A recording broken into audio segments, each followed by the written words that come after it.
तो first property हम लोग आने का पढ़ने वाले हैं लैटिस एनर्जी। लैटिस एनर्जी, तो लैटिस एनर्जी होता क्या समझाइए ध्यान से, ठीक है। तो बोला गया कि लैटिस एनर्जी बनने के लिए समझे पहले इस चीज को कि मान लेते हैं कि तेरे पास कोई आयनिक कंपाउंड है जैसे A प्लस B माइनस है, ठीक है। तो इसका स्टेट क्या होता है, तो आयनिक कंपाउंड का स्टेट होता है सॉलिड।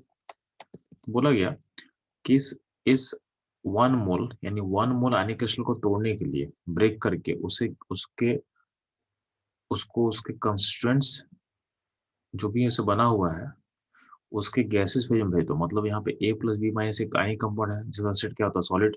सो ब्रेक करके तुम भेज दो उसे कॉन्स्टिट्यूएंट्स गैसेस आयन में, यानी A gas in plus B gas, ठीक है। A gas plus B gas, ठीक। तो इसका कंडीशन क्या बोला गया, इसका जो आपका सिस्टम का जो एक कंपाउंड है ये होना चाहिए 1 मोल, यानी 1 mole crystalline ionic solid, crystalline ionic solid वो ब्रेक करके उसे गैसेस आने भेजो। इस प्रोसेस में जितना आपको एनर्जी देना पड़ रहा है, इंथैल्पी देना पड़ रहा है, इस इंथैल्पी को बोला गया है लैटिस एनर्जी। इस इंथैल्पी को बोला गया है लैटिस एनर्जी, ठीक है। यानी 1 मोल आयनिक क्रिस्टल को ब्रेक करने के लिए इतना आप एनर्जी देते हो और ब्रेक करके कहाँ भेजना है, उसे कॉन्स्टिट्यूएंट्स गैसेस आने भेजना है। तो उस प्रोसेस में जो एनर्जी लगेगा उसको बोलते हैं लैटिस एनर्जी, ठीक है। लैटिस को डिफाइन करने का पहला तरीका यानी first method to define lattice energy. यहाँ जो लैटिस का सेंस होगा ना, यहाँ जो लैटिस का सेंस होगा, इसका सेंस क्या होगा, पॉजिटिव होगा। तो यहाँ से जो लैटिस डिफाइन किया गया, इसका सेंस क्या होता है, पॉजिटिव, यानी आपको एनर्जी देना पड़ेगा, ठीक है। एक और सेंस होता है लैटिस एनर्जी का, उल्टा बोला गया कि अगर मान लेते हैं कि आपका जो गैसेस आयन है, गैसेस आयन है, अगर ये पास आएगा तो पास आया तो अट्रैक्शन होगा, अट्रैक्शन फोर्स लगा के ये पास आके जब पास आएगा तो क्या होगा, स्टेट चेंज होगा सॉलिड में। तो ये जब गैसेस आयन जब इंटरेक्ट करके आपका 1 मोल आयनिक क्रिस्टल फॉर्म करेगा, यानी 1 मोल इच आयनिक क्रिस्टल फॉर्म, तो आयनिक क्रिस्टल फॉर्म करेगा तो उसका स्टेट क्या होगा, सॉलिड। तो 1 मोल आयनिक क्रिस्टल फॉर्म करना चाहिए कहाँ से, उसे गैसेस आयन से। तो इस प्रोसेस में कहीं ना कहीं अट्रैक्शन हो रहा है, आपका चार्ज प्लस माइनस है तो क्या होगा, अट्रैक्शन होगा। अट्रैक्शन हो तो क्या होगा, एनर्जी क्या होगा, एनर्जी रिलीज करेगा, एनर्जी क्या होगा, रिलीज करेगा, ठीक है। तो बोला गया जब गैसेस आयन से 1 मोल आयनिक क्रिस्टल फॉर्म करता है तो उस फॉर्मेशन प्रोसेस में जितना एनर्जी रिलीज होगा, जितना एनर्जी रिलीज होगा उसको बोला गया है लैटिस एनर्जी, उसको बोला गया है लैटिस एनर्जी। तो लैटिस को डिफाइन ऐसे भी कर सकता हूँ, तो ये भी एक डेफिनेशन लैटिस एनर्जी का। बट यहाँ जो डेफिनेशन है इसका सेंस क्या होगा, सेंस होगा निगेटिव, क्योंकि इसमें कहीं ना कहीं एनर्जी रिलीज हुआ है। तो रेडिएशन को डिफाइन करने का दो तरीका है, तो या तो आप जब सॉल्ट को यानी क्रिस्टल को ब्रेक करोगे तो जितना एनर्जी को देना पड़ेगा, या फिर गैसीय साइन से अगर आपका 1 मोल आयनिक क्रिस्टल फॉर्म करता है तो जितना एनर्जी आप इवॉल्व करते हो उसका बोल सकते हो लैटिस एनर्जी। तो ये दो तरीके से डिफाइन किया जाता है। जब डेफिनेशन देखो दो तरीके से तो दोनों का सेंस भी आपको समझ में आना चाहिए। जब ब्रेक करने का डेफिनेशन सोचेंगे तो आपको एनर्जी का साइन पॉजिटिव होगा, और जब आपको फॉर्मेशन का हम सोचेंगे तो एनर्जी का साइन क्या होगा, एनर्जी साइन क्या होगा, नेगेटिव होगा, ठीक है। अब ध्यान देना, इतना आप लोग क्लियर है तो ध्यान दोगे आप लोग। अब लैटिस एनर्जी को हम डिपेंडेंसी कैसा पता करें कि लैटिस किस पे डिपेंड करने वाला है, तो ध्यान देना। आपके पास क्या होता है, तो आपके पास आपके पास एक आयनिक क्रिस्टल है। तो आयनिक क्रिस्टल में होता क्या है कि आपका कटायन और आयन क्या होता है, आपस में अट्रैक्टेड होता है। तो बना के दिखा दे रहा हूँ उसके लिए कि मान लेते हैं कि आपका कटायन है और ये आपका आयन है, ये दोनों टच किया हुआ आपस में, ठीक। तो ये आपका कटायन हो गया और ये आपका आयन हो गया। अब ध्यान देना, दोनों का रेडियस जो भी है, तो अगर हम कटायन का रेडियस को आर प्लस बोल रहे हैं और आयन का रेडियस को हम बोल रहे हैं आर माइनस, दोनों का एक और सेंटर होगा, सेंटर टू सेंटर डिस्टेंस, दोनों का सेंटर से सेंटर डिस्टेंस का वैल्यू क्या होगा, इसको हम आर बोल दे रहे हैं। यहाँ जो आर है, ये आर बेसिकली क्या है, cationic radius plus ionic radius का सम है, ठीक है, ये आपका आर हो गया, कैटायनिक और आयनिक रेडियस का क्या है, सम है, ठीक है। अब ध्यान देना यहाँ पे इसका अगर बात करते हैं फोर्स का, तो अगर आप देखो जब भी दो चार्ज होता है ना, Q1 Q2 अगर दो चार्ज होगा और डिस्टेंस अगर r होता है, तो इसका फोर्स का एक्सप्रेशन क्या होता है जी, तो फोर्स के लिए हम यूज करते हैं K Q1 Q2 bye r square, और इसके बीच का जो एनर्जी होता है ना यू को बोला गया पोटेंशियल एनर्जी, क्या बोला गया है, पोटेंशियल एनर्जी। तो जो एनर्जी का एक्सप्रेशन होता है उसके लिए टर्म होता है K Q1 Q2 bye r होता है, ठीक है। तो अगर हम बात करते हैं एनर्जी का, तो दो चार्ज यहाँ पे दिख रहा है हमको, दोनों चार्ज का अगर हम एनर्जी की बात करेंगे तो अब ध्यान देना यहाँ पे, तो इसमें आप ऐसा बोल सकते हो क्योंकि यहाँ पे दोनों चार्ज अनलाइक है, तो अनलाइक होगा तो क्या होगा, यू जो एनर्जी का साइन होता है, अगर अगर चार्जेस अनलाइक होता है, अनलाइक चार्ज होगा तो आपका साइन नेगेटिव होगा, और लाइक चार्ज हो तो क्या होगा, पॉजिटिव होगा, ठीक है। ऑब्वियसली, और अनलाइक चार्ज में क्या होता है, फोर्स में क्या होता है, अनलाइक में फोर्स क्या हो, फोर्स में अट्रैक्शन होता है, और अनलाइक में क्या, फोर्स में क्या होगा, रिपल्सन होगा। तो ये आपको पहले पता है कि जब भी रिपल्सन होता है तो आपका एनर्जी क्या होगा, नेगेटिव होगा, सॉरी जब भी रिपल्सन होगा तो एनर्जी क्या पॉजिटिव होगा, ठीक है, क्योंकि आप उसमें एनर्जी देना पड़ेगा, यानी साइन क्या होगा, पॉजिटिव होगा। जब भी अट्रैक्शन होता है केमिस्ट्री फिजिक्स में, कहीं भी केमिस्ट्री फिजिक्स में जब भी अट्रैक्शन होगा तो एनर्जी का साइन अपने आप नेगेटिव हो जाएगा, जो आपको दिख रहा है, ठीक है। इसका मतलब क्या हो रहा है कि जब अट्रैक्शन हो रहा है तो एनर्जी क्या हो रहा है, एनर्जी सिस्टम से बाहर जा रहा होगा, जब भी अट्रैक्शन हो तो क्या होगा, एनर्जी सिस्टम से क्या होगा, बाहर जा रहा होगा, ठीक है। तो ये रहेगा आपका चीज। अब ध्यान देना, तो ये आपको अब इस सिस्टम का अगर हम इन पोटेंशियल को लिखने की कोशिश करते हैं, तो एक रफली हम बोल सकते हैं कि ऐसा कुछ हो सकता है कि Q positive into Q negative by R square, और आर आर सॉरी आर, तो आर क्या है, तो आर बेसिकली दोनों का सेंट्रल सेंटर डिस्टेंस का है, आर है। जो पोटेंशियल एक्सप्रेशन है इसमें साइन क्या होगा, साइन नेगेटिव होगा, नेगेटिव क्यों होगा, कि दोनों चार्ज क्या अनलाइक है। तो मेरे को मॉड ऑफ पी से मतलब है, मॉड मतलब कितना एनर्जी है, ठीक है। साइन क्या है, साइन का मतलब होता है एनर्जी बाहर जा रहा है, और साइन कितना बाहर जा रहा है, तो जितना बाहर जाएगा उतना मेरे लिए बेटर है, ठीक है। तो मेरे को मतलब है कि कितना मैग्नीट्यूड हमको मतलब मैग्नीट्यूड से, तो हम बात करते हैं जो पोटेंशियल का जो मैग्नीट्यूड है वो डिपेंड किस पे करने वाला है, तो कहीं ना कहीं चार्ज पे डिपेंड करेगा, तो क्यू पॉजिटिव पे डिपेंड करता है या फिर क्यू नेगेटिव डिपेंड करेगा। जितना चार्ज का वैल्यू हाई होगा उतना ही क्या होगा, और जो पोटेंशियल एनर्जी है, या इसको आप क्या बोल सकते हो, पोटेंशियल, या फिर आप लैटिस में बोल सकते हो, इसको आप क्या बोल सकते हो, लैटिस एनर्जी। तो जो लैटिस एनर्जी पोटेंशियल जो होता है ऑलमोस्ट सिमिलर ही होता है, ठीक है। तो कहीं ना कहीं लैटिस एनर्जी क्या होगा, आपके चार्ज पॉजिटिव और चार्ज नेगेटिव की क्या होगा, प्रोपोर्शनल होगा। और साथ में क्या होगा, चूंकि आर नीचे है, तो जितना रेडियस, और ए रेडियस के क्या होता है, इनवर्सली प्रोपोर्शन होता है, रेडियस क्या होता है, इनवर्सली प्रोपोर्शन होता है, ठीक है। तो रेडियस से क्या होगा, इनवर्सली प्रोपोर्शन होगा, ठीक। फिर से हम ध्यान देना, इस पूरे प्रोसेस में जो चार्ज का फैक्टर होता है ना, ये चार्ज का जो फैक्टर होता है ये डोमिनेट करेगा। तो चार्ज का फैक्टर क्या होने वाला है, ये डोमिनेट करेगा,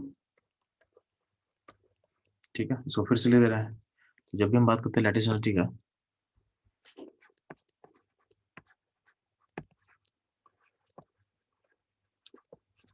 तो लैटिस में याद हो गया कि लैटिस है प्रोपोर्शनल टू चार्ज,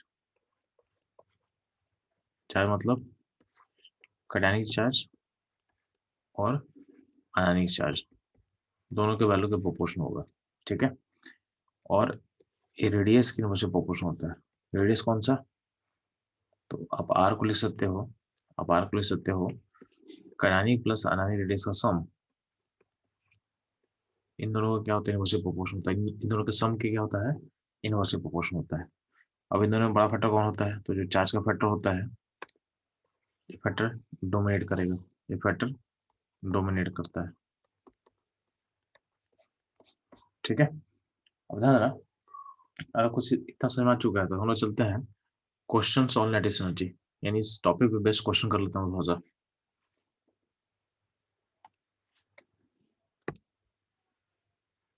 तो क्वेश्चंस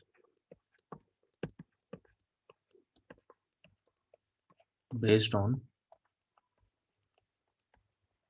लैटिस एनर्जी। तो ध्यान रहा आपको कंपेयर करना है, compare according to lattice energy. Compare करना तो पहला क्वेश्चन, पहला हो गया इनिशियल, पहला क्वेश्चन NaCl है, KCl है, ठीक है, RbCl है, LiF है एंड Li2O है। इन सारों को कंपेयर करो according to lattice energy. Second question है मेरा LiF है, KF है, RbF होगा, CSF है, NaF है। इन सबको कंपेयर करोगे, ठीक। थर्ड क्वेश्चन आपके पास है SRO, BO, MgO and CO। अब इनको कंपेयर करोगे थर्ड क्वेश्चन। तो फोर्थ क्वेश्चन रहेगा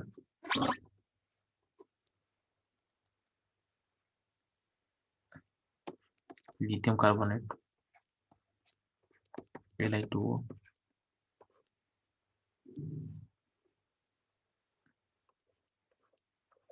potassium carbonate, sodium carbonate and rubidium carbonate, ठीक है। इन सबको कंपेयर करना है। लास्ट क्वेश्चन दे देना CF2,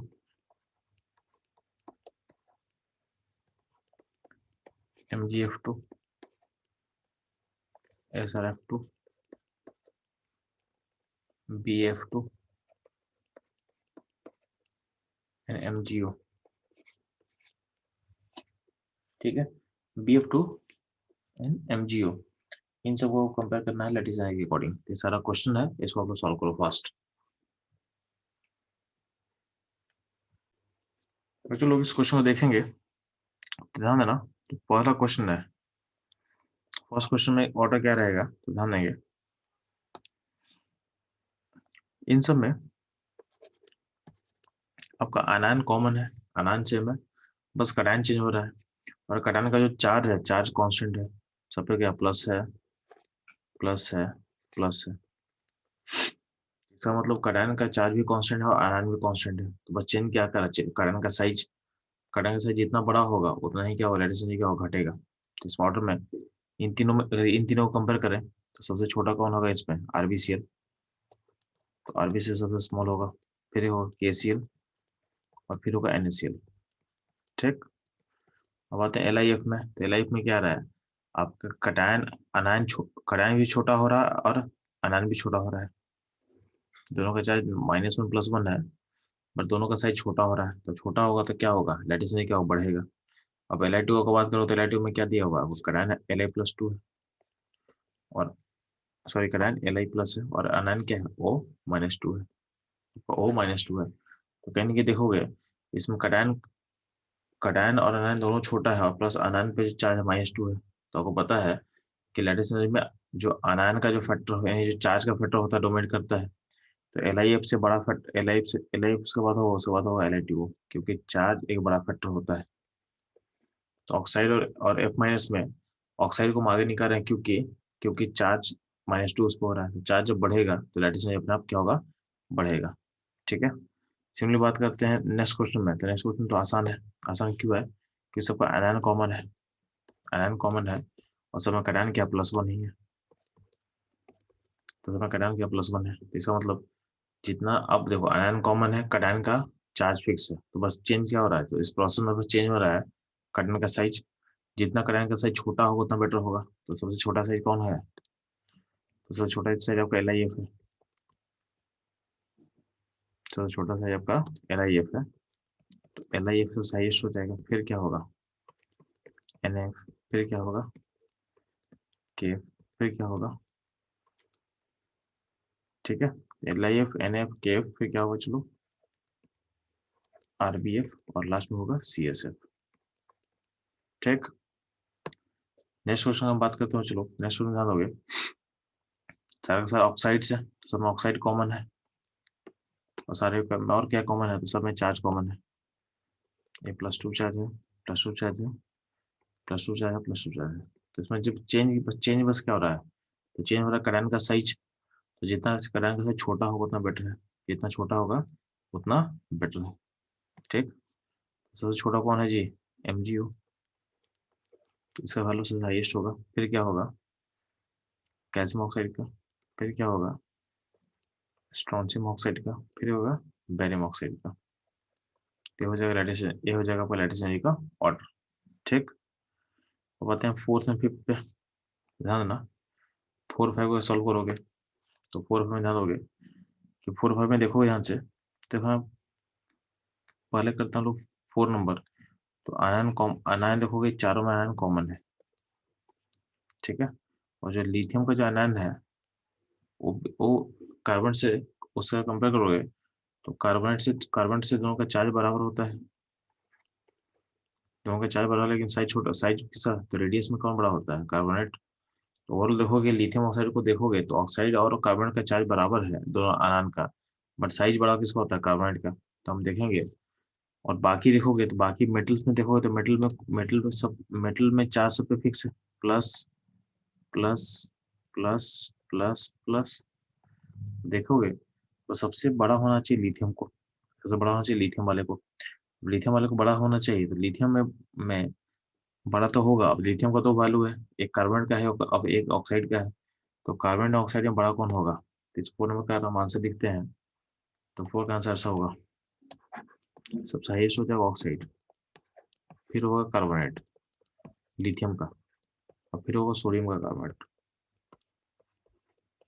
फिर होगा पोटेशियम कार्बोनेट, फिर होगा रुबिडियम कार्बोनेट, और लास्ट में हो जाएगा आपका, और होता है तो सीजियम कार्बोनेट। तो ये आपका ऑर्डर रहेगा। ठीक, क्वेश्चन जो 5 देखोगे तो 5 में क्या दिया हुआ, तो 5 में आपका दिया आपका एफ दिया हुआ है। तो अनायन फिक्स, अनायन कॉमन, सारे में अनायन कॉमन है, बस लास्ट में क्या है, Mg से ओ लगा दिया गया है। ठीक है, तो और कटायन का जो चार्ज है, जो कटायन का चार्ज है वो भी फिक्स है, ये +2 +2 +2 +2 +2। तो ध्यान देना, इसको देखोगे तो सबसे बड़ा देखो, जो सबसे छोटा कटायन हो क्योंकि अनायन समय ऑलमोस्ट कॉमन है, तो अगर देखोगे तो जो कटायन छोटा होगा उसका लैटिस हाईएस्ट होगा। तो छोटा क्या, Mg है। अब Mg में 2 पॉसिबिलिटी है, MgF2 है, MgO। तो कहीं ना कहीं जो MgO में आयन पे चार्ज -2 है, आयन पे चार्ज -2 है, और हमको पता है कि चार्ज का फैक्टर क्या होता है, डोमिनेट करता है। इसका मतलब जो क्वेश्चन 5 होगा उसमें सबसे आगे हो जाएगा MgO, फिर हो जाएगा MgF2, फिर आपका CF2, SrF2, और लास्ट में होगा BF2। ठीक है, तो ये हो जाएगा आपका लैटिस एनर्जी का बेस्ट क्वेश्चंस। ठीक है, आई होप यहाँ तक आप लोग को डाउट नहीं है। ठीक है।